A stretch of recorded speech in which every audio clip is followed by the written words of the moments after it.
Hey, welcome back to Real Takes, where we are all movie love all the time with no spoilers and no plot recaps. I'm Ann Stott, and tonight we are digging into a new way of curating the show, which is that we are exploring movies or actors based on or following the signs of the zodiac. That's what we're doing. So for those of you who aren't into astrology, just think of it as like celebrating birthdays with like a minute or two of, astrology talk that you can just ignore. But that means that today we are celebrating Jane Fonda because we are airing actually on the first day of Capricorn, but Jane Fonda was born on the last day of Sagittarius. She was born on December 21st, 1937, and she has lived a Sagittarius rebel artist leader life. What's interesting though, I just found out from watching a video on YouTube of Chani Nicholas giving Jane Fonda an astrology reading, is that Jane is actually a Capricorn rising. So the beginning of Capricorn season is being honored here, and she definitely exhibits a lot of Capricorn traits. She's an incredibly hard worker.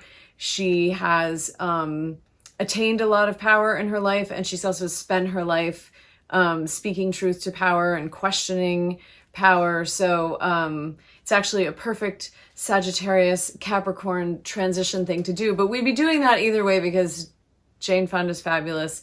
I love her work, and I'm happy to be talking about it. But my desire to celebrate a film of hers took me on a whole big journey because there were 3 different films I wanted to talk about, and currently none of them are available to stream or rent digitally anywhere. And I may be enough of a curmudgeon that I don't want to talk about a Christmas movie the week before Christmas, but I'm not enough of a curmudgeon that I'm going to talk about a movie nobody can watch over the holidays. So that set me on a whole path. First of all, the streaming system is broken. The 3 films that I wanted to highlight were They Shoot Horses, Don't They?, Coming Home, or Julia. They're all shot by Oscar-nominated directors. And between the 3 films, there are, I think, 5 Oscar-winning actors working in them. So these films need to become available. Somebody get on that. But since we didn't go that route, I started looking at Jane Fonda's work in the 60s, which I had never fully focused on. And I decided that we would take a look at, the overall sweep of her 60s work. And there are 3 films in particular that I want to kind of highlight for you as interesting watches in her career. So as I said, Jane Fonda was born on December 21st, 1937, and she's the daughter of Henry Fonda and Jane Seymour Fonda. Henry Fonda was a major Hollywood star of the golden age of Hollywood, a major star of the golden age of Hollywood. His career spanned decades. He sort of became known as like the American everyman, and he worked with many major directors. And she's been very open about the fact that, he was a hero to many people, but that kind of personality doesn't always make the best parent. So it's very interesting that on the one hand, Jane went into the family business, but in true Sagittarius fashion, she managed to rebel while going into the family business because she started studying method acting with Lee Strasberg, and that's how she became an actor. And Henry Fonda hated the method.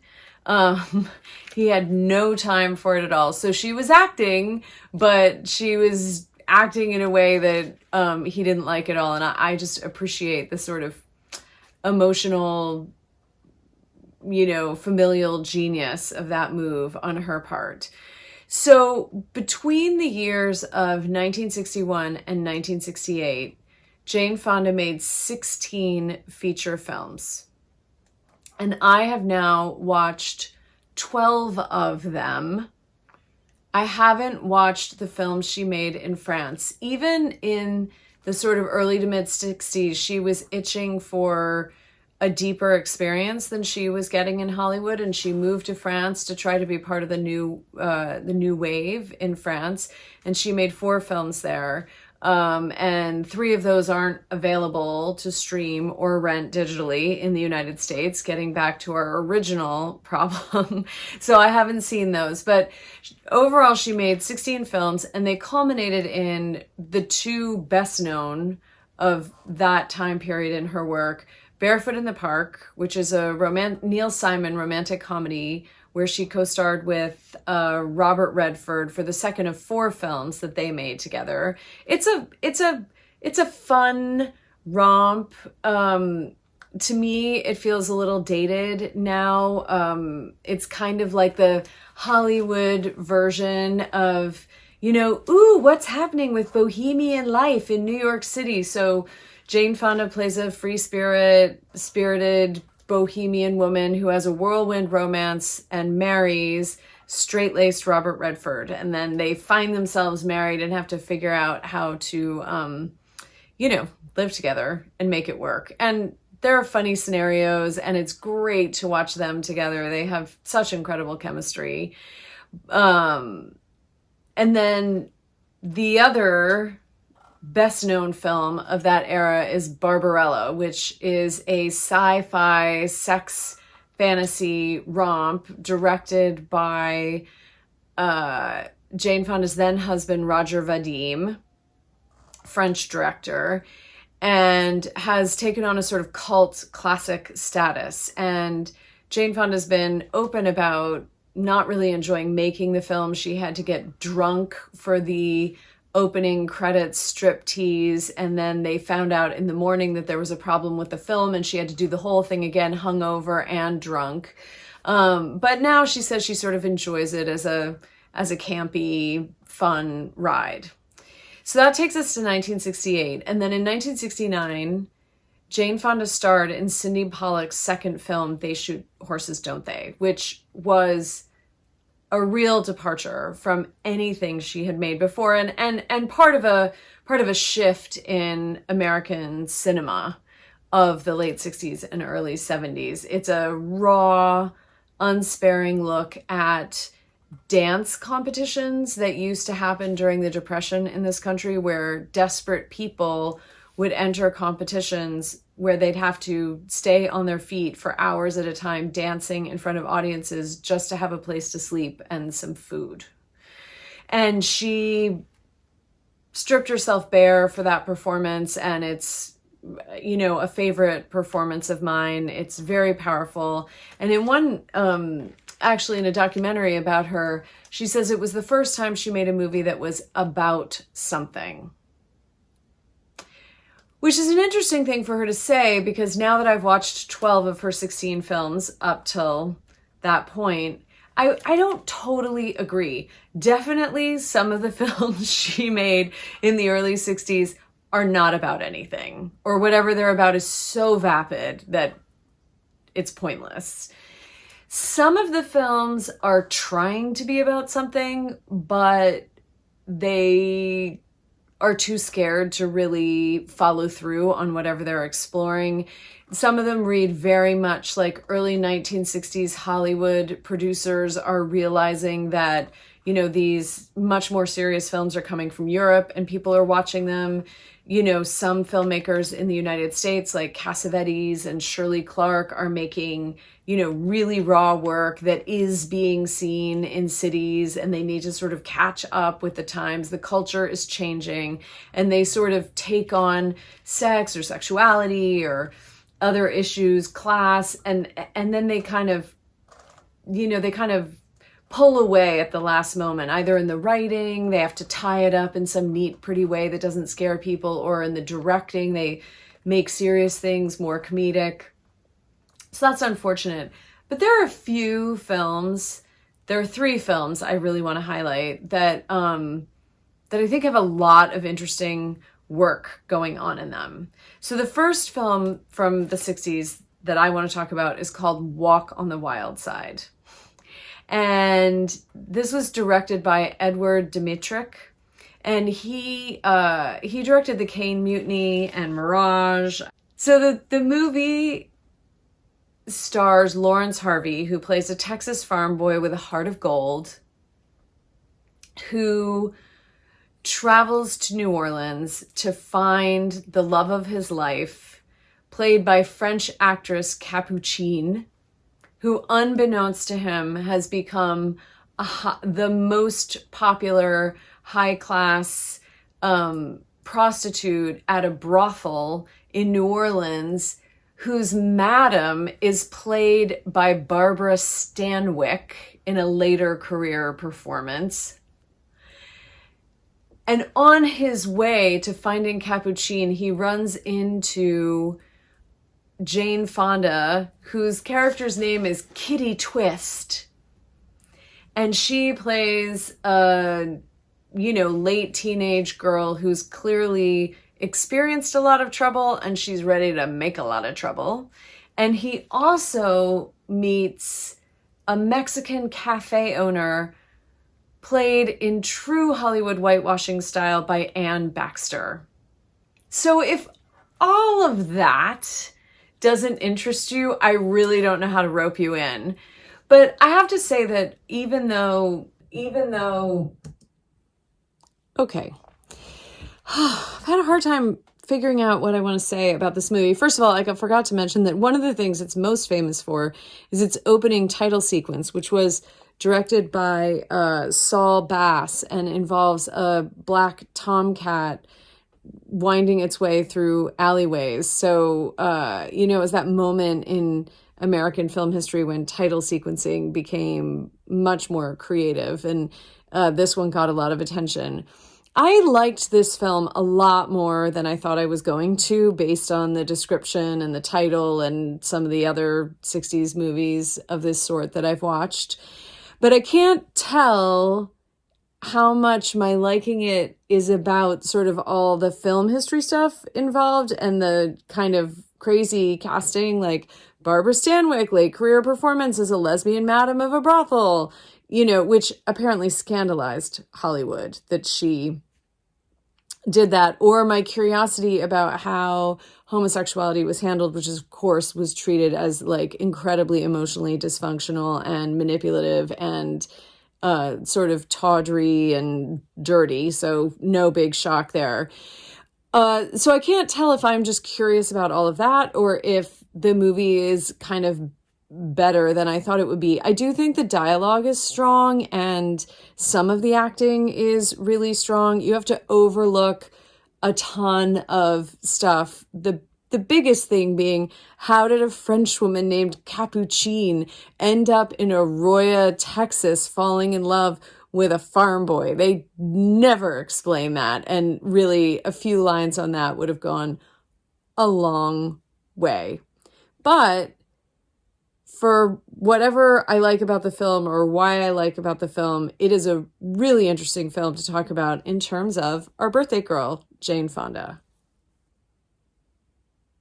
But in terms of celebrating Jane Fonda and her birthday, this is a really interesting role. It's her second feature film. She did a made-for-TV movie, so technically it's her third film.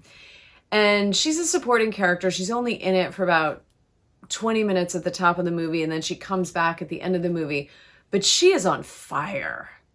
I mean, Meryl Streep in a speech once talked about working with Jane Fonda. So Meryl Streep's first film was Jane Fonda's film Julia. And Meryl Streep said that Jane Fonda had feral attention. Like her focus was almost wild in its intensity. And you feel that in this movie. I mean, she's got kinetic energy coming off her body. She gives this role, which could have just been a sex pot thing, like all this kind of intense, you can feel her backstory that she's brought to the character and this kind of hunger and need and drive that is exciting to watch. So in terms of watching a great actor who would go on to do a lot of great work in an early role where you can see a lot of their potential, this movie is great. But it held my attention, and it ends in all the ways you think it might end. you know, our poor farmer with a heart of gold comes to a rough end, as do several other members of the story. But yeah, it's sort of better than I expected it to be, and great to watch Jane Fonda. So then we move on to 1966 and the film The Chase. Now, this film has so much talent involved in the making of it. It's sort of hard to even talk about. So The Chase was directed by Arthur Penn, who had already made The Miracle Worker and would go on to make Bonnie and Clyde, widely considered one of the, you know, most important films of the 60s. It's based on a Horton Foote novel, and the screenplay was by Pulitzer Prize winner Lillian Hellman, who had already had a respected decades-long career in Hollywood, plus being Tony nominated. She, you know, the work she's most famous for is The Children's Hour, but she wrote many screenplays, incredibly talented. And then the cast is just like a who's who of who's who.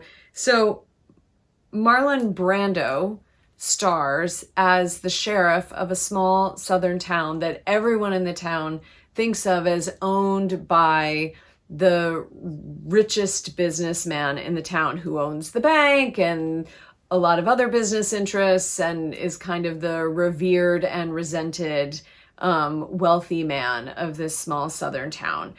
The businessman is played by E.G. Marshall. You might not know his name, but if you saw him, you'd be like, oh, right, him. He's been in everything. And our plot centers around the fact that Jane Fonda is a working class woman who is having an affair with the son of the rich businessman, but her husband, played by Robert Redford, who's been in jail, busts out of jail, and that sort of gets our story going. And in fact, the whole movie happens in the course of one night, which is a great setup. So this is a Southern Gothic movie, and kind of, you know, plays out as a tragedy. Jane's great in it, and there's so much great acting, and there's a lot of great writing. It doesn't like, the tension doesn't build quite the way it needs to, and some of the plot points are a little forced, but they really give you the broad sweep of this southern town, from, you know, bit characters who are miserable in their lives and causing misery for other people as a result. See, I'm talking so long that we're going to lose our graphic back here. Come on, stay with me, Jane. Stay with me, Jane. There aren't a lot of Black characters, but the ones who are depicted, you know, the way they intersect with the plots, it's very stark how little their lives mattered to the white people of the town. Let's put it that way. And I think it's a strong film that I have watched twice now and been pulled in both times to the end. And again, really interesting to see, you know, Jane Fonda and Marlon Brando working together, which I didn't know they'd been in a film together until I started doing this research for this show. So The Chase. And then the third film I want to talk about is Hurry Sundown from 1967, which was directed by Otto Preminger. Now, I love it that Jane Fonda and Otto Preminger cross paths in their careers. Otto Preminger was a director of films in the 40s and 50s. He directed Laura, which is a great noir. He's probably best known for Anatomy of a Murder, which is a good thriller. I like his work a lot, and he was a rebel of Hollywood, the way, well, they did it differently in different times, but Jane Fonda is a rebel of Hollywood too. So Otto Preminger made a movie called The Moon is Blue, which was a romantic comedy, but the script had a much more frank discussion of sex and sexuality and dating rituals than Hollywood allowed at the time. since Hollywood was operating under this thing called the production code or the Hays Code, the studio tried to make him censor the script because it had the word sex in it. Just the word. Nobody has sex in the movie. Just the fact that the script had the word sex in it was a problem. They tried to get him to take it out. He fought them. He made the movie the way he wanted to make it. And then some movie theaters wouldn't show it because of its frank discussion about sex. And he sued them and took them all the way to the Supreme Court and won. He also directed the all-black version of Carmen Jones, starring Dorothy Dandridge and Harry Belafonte. And he also made The Man with the Golden Arm, starring Frank Sinatra, which was for its time, very frank portrait of a heroin addict that included showing him shooting up, which was also a big no-no during the golden age of Hollywood. So he was a real rebel and, kept trying to push the boundaries and push the boundaries and push the boundaries. He did push the boundaries. He didn't just try. So Hurry Sundown is another Southern Gothic story, also based on a Horton Foote novel, not screenplay, not by Lillian Hellman, but it stars Michael Caine and Jane Fonda as a married couple. And Jane Fonda is descended from the richest plantation-owning family in this town. And she's married Michael Caine, who's very ambitious and has gone into business with a development company that is buying up a lot of land around the town to develop it for, I can't even remember, housing and malls. That's not really the point.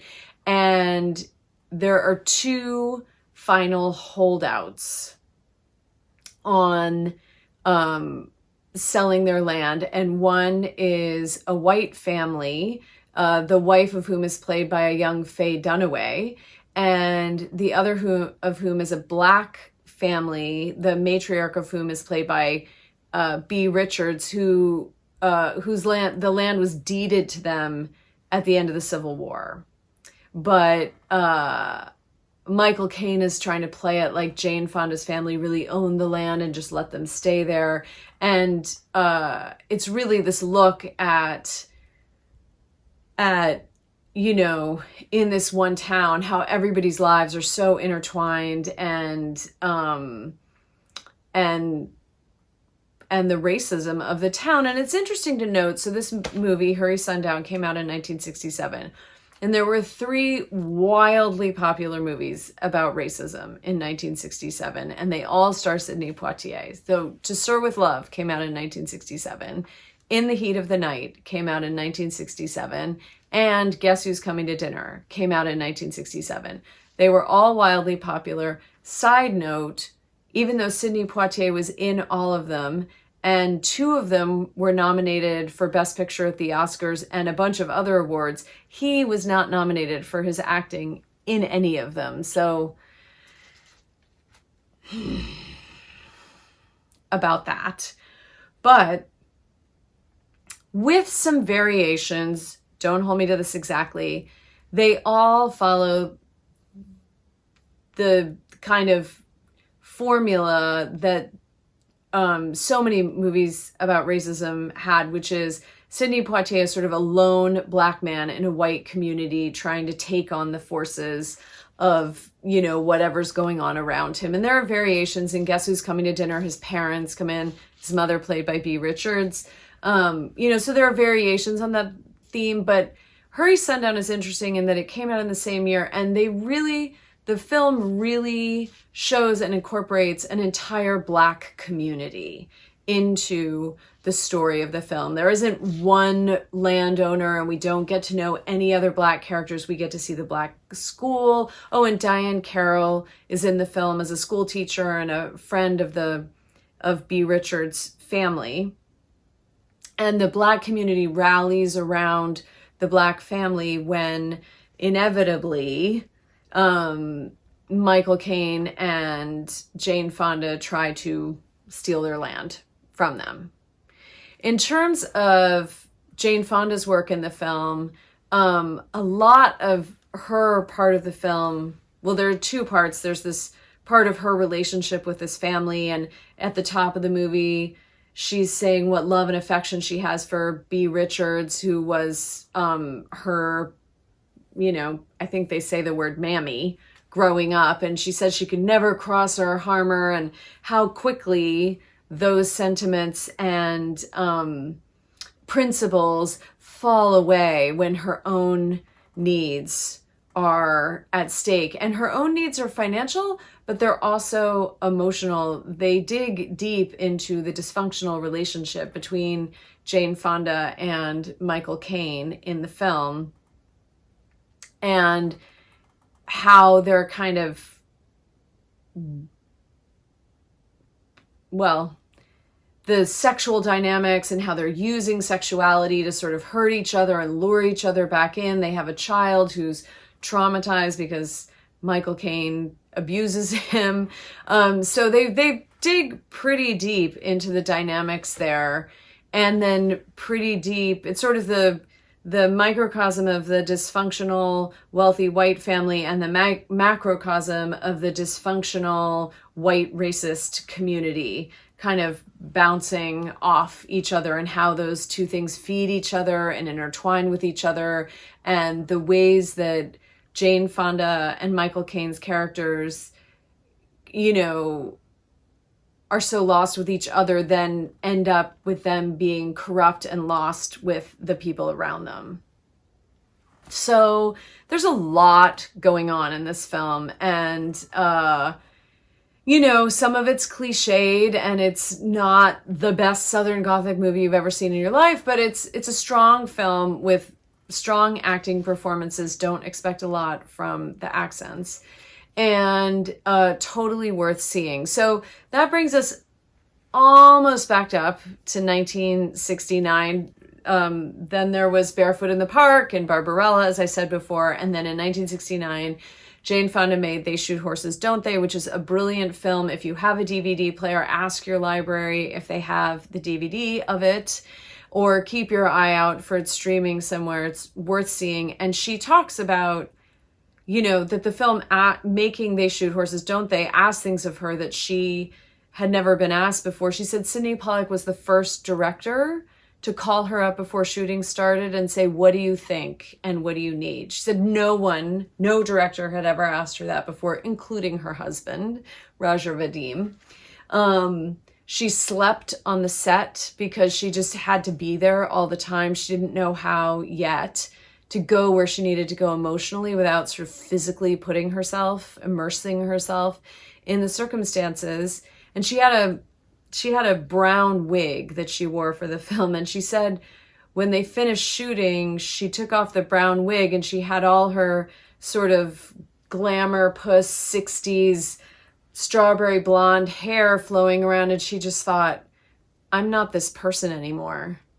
And she went and cut her hair and dyed it back brown. And that was like a moment of change for her, where she knew she couldn't go back to what she'd been doing before or being that person. And of course, as a lot of people know, this coincided with her sort of incredible political consciousness that just fired her into so much political activism for her whole life that continues to this day. And if you think one haircut isn't that big a deal, I'm going to show you right now. Here's Jane Fonda in the 60s. This is the before They Shoot Horses, Don't They? And here is Jane Fonda after They Shoot Horses, Don't They? In what is now famously called the Clute haircut. Hair is important, people. That is my final message. It is not my final message. I have so much respect for Jane Fonda as an artist. She would go on to win 2 Academy Awards, one we've already talked about here, the film Clute. I have so much respect for how she's handled herself as a public figure, all the political activism she's done for decades, trying to make the world a better place. And I think these films are really interesting and show sides of her talent and her development as an artist that I hadn't seen before, and I hope you enjoy them. Please comment below, and I look forward to seeing you next Wednesday. Thanks for watching Real Takes. Hit the subscribe button below so the algorithms will tell you when new episodes are out. And if you want to support Real Takes, please visit my Patreon page where you can join at any tier from $2 to $100 per thing I make. The $15 tier is specifically about supporting Real Takes, and you'll get behind-the-scenes information and be thanked in future videos. See you next Wednesday.